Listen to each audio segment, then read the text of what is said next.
दोस्तों, मेरा नाम राशिद खान है और आप देख रहे हैं आपका अपना चैनल मोटिवेशन कैंडी। आज मैं आप सबको एक ऐसी किताब की कहानी सुनाने जा रहा हूं जिसने लाखों लोगों की जिंदगी बदल दी है, जिसे लिखा है नेपोलियन हिल ने। इस किताब में उन्होंने हमें सिखाया है कि हम अपनी सोच को सही दिशा देकर कैसे अमीर और सफल हो सकते हैं।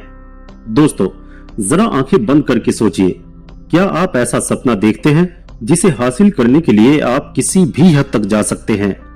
क्या आप अपने जीवन में वो बदलाव लाना चाहते हैं जो आपको न सिर्फ आर्थिक रूप से बल्कि मानसिक और भावनात्मक रूप से भी समृद्ध बना सके? अगर आपका जवाब हाँ है तो मेरे साथ आइए, क्योंकि आज हम बात करने वाले हैं एक ऐसी किताब की जो आपकी जिंदगी बदल सकती है। जी हाँ, मैं बात कर रहा हूँ नेपोलियन हिल की मशहूर किताब थिंक एंड ग्रो रिच की। यह सिर्फ किताब नहीं है, ये एक ऐसा सिद्धांत है जिसने दुनिया के करोड़ों लोगों को सफलता के शिखर पर पहुंचाया है। और आज मैं आपके सामने इस किताब का निचोड़ लेकर आया हूं, एक ऐसी समरी जो आपके दिमाग को झकझोर देगी और आपके दिल में उम्मीद की नई किरण जगा देगी। तो चलिए शुरू करते हैं। अध्याय 1, इच्छा। जलती हुई इच्छा ही सब कुछ है। दोस्तों, सफलता की सबसे पहली और सबसे जरूरी शर्त क्या है? क्या वो पैसा है? क्या वो आपकी स्किल्स हैं? नहीं, नेपोलियन हिल कहते हैं कि सबसे जरूरी है इच्छा, और वो भी ऐसी इच्छा जो दिल में जलती रहे तब तक जब तक कि आप उसे पूरा नहीं कर लेते। मैं आपको एक कहानी सुनाता हूँ। एडविन सी बर्न्स नाम का एक आम इंसान था। उसके पास न पैसे थे न कोई शिक्षा, लेकिन उसकी एक इच्छा थी, एडिसन के साथ काम करने की। उसने इस इच्छा को अपनी जिंदगी का सबसे बड़ा लक्ष्य बना लिया। बर्न्स ने एडिसन के पास जाकर कहा कि वो उनके लिए काम करना चाहता है। एडिसन ने उसे तुरंत काम नहीं दिया, लेकिन बर्न्स ने हार नहीं मानी। उसने छोटे मोटे काम करते हुए खुद को साबित किया, और कुछ समय बाद बर्न्स न केवल एडिसन के साथ काम करने लगा बल्कि उसका बिजनेस पार्टनर भी बन गया। दोस्तों, यही सच्चाई है। आपकी इच्छा जितनी गहरी होगी उतनी ही बड़ी सफलता आप हासिल करेंगे। अगर आप किसी चीज को पूरे दिल से चाहते हैं और उसे पाने के लिए कोई भी कुर्बानी देने को तैयार हैं, तो कोई ताकत आपको रोक नहीं सकती। अध्याय 2, विश्वास। सोचो और मानो कि तुम जीतोगे। अब आइए बात करते हैं विश्वास की। नेपोलियन हिल कहते हैं कि सिर्फ इच्छा करना ही काफी नहीं है, आपको खुद पर और अपने सपनों पर पूरा विश्वास होना चाहिए। विश्वास वो जादू है जो आपके विचारों को हकीकत में बदलता है। आपने हेनरी फोर्ड का नाम तो सुना ही होगा।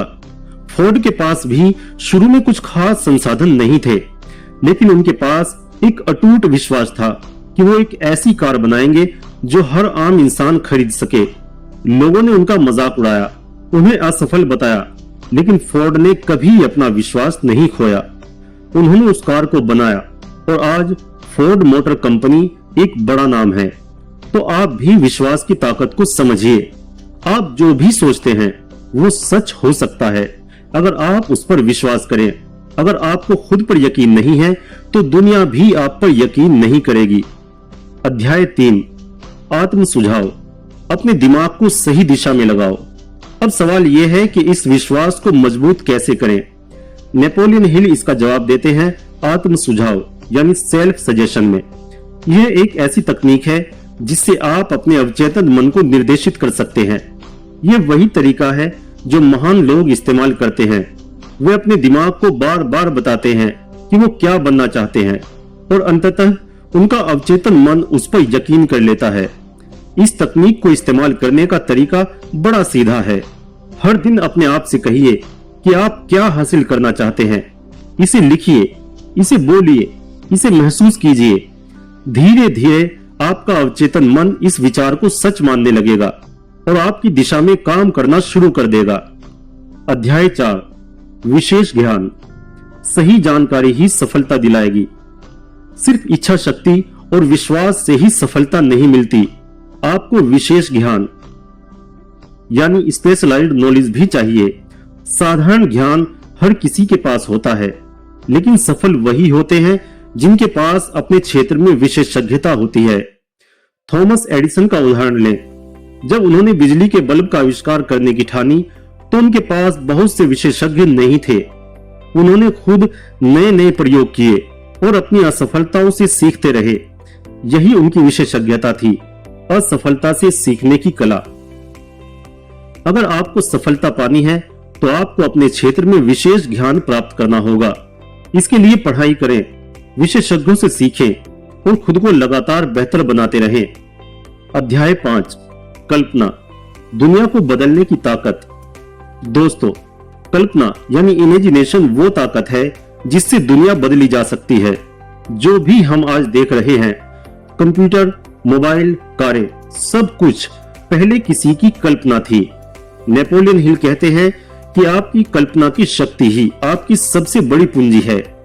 आपको एक और प्रेरणादायक कहानी सुनाता हूँ, वॉल्ट डिज्नी की। डिज्नी के पास कोई बड़ा पैसा नहीं था, लेकिन उनकी कल्पना में एक ऐसी जगह थी जहां हर इंसान खुश हो सकता है। उन्होंने इस सपने को हकीकत में बदला और डिज्नीलैंड बना डाला। आज पूरी दुनिया डिज्नीलैंड के नाम से उनकी कल्पना को जानती है। आपकी कल्पना आपके सपनों को उड़ान देती है। अपनी कल्पना को खुला छोड़िए, उसे आकार दीजिए और फिर उसे साकार करने के लिए मेहनत कीजिए। अध्याय 6, संगठित योजना। बिना योजना के सफलता मुश्किल है। अब तक हमने इच्छा शक्ति, विश्वास, आत्म सुझाव और कल्पना की बात की, लेकिन इन सब को अमल में लाने के लिए आपको चाहिए संगठित योजना। हेनरी फोर्ड ने सिर्फ सपना नहीं देखा, उन्होंने उस सपने को पूरा करने के लिए एक ठोस योजना भी बनाई। उन्होंने कार बनाने के लिए एक सिस्टम तैयार किया जिसमें हर हिस्सा सही जगह फिट हो। यह योजना ही उनकी सफलता का कारण बनी। आप भी एक स्पष्ट और संगठित योजना बनाएं। बिना योजना के सफलता एक अधूरा सपना बनकर रह जाएगी। अध्याय 7, धैर्य। जीत उन्हीं की होती है जो हार नहीं मानते। धैर्य सफलता का सबसे महत्वपूर्ण हिस्सा है। कई बार लोग इसलिए हार मान लेते हैं क्योंकि उन्हें जल्दी सफलता नहीं मिलती, लेकिन नेपोलियन हिल कहते हैं कि असली जीत उसी की होती है जो अंत तक धैर्य रखता है। थॉमस एडिसन का उदाहरण दोबारा देखें। उन्होंने हजारों बार असफलता का सामना किया, लेकिन कभी हार नहीं मानी और इसी धैर्य ने उन्हें दुनिया का महानतम आविष्कारक बना दिया। अगर आप भी अपने लक्ष्य में सफल होना चाहते हैं तो आपको धैर्य रखना होगा। असफलताएं आएंगी, लेकिन वो आपको मजबूत बनाती हैं। तो दोस्तों, ये थी थिंक एंड ग्रो रिच की कहानी, जो हमें सिखाती है कि हमारी सोच ही हमारी असली ताकत है। अगर हम अपनी सोच को सही दिशा दें तो हम कुछ भी हासिल कर सकते हैं। दोस्तों, ये किताब सिर्फ आपको अमीर बनने के तरीके नहीं सिखाती, ये आपको एक मानसिकता देती है, सफलता की मानसिकता। इच्छा, विश्वास, धैर्य, कल्पना और संगठित योजना, इन सब का सही उपयोग करके आप किसी भी लक्ष्य को हासिल कर सकते हैं। अगर आपको ये वीडियो पसंद आई हो तो इसे लाइक करें, शेयर करें और चैनल को सब्सक्राइब करना ना भूलें, क्योंकि इसी तरह की और मोटिवेशनल कहानियों के लिए मैं आपके पास आता रहूंगा। फिर मिलेंगे, तब तक याद रखिए, सोचिए, यकीन कीजिए और अमीर बनिए।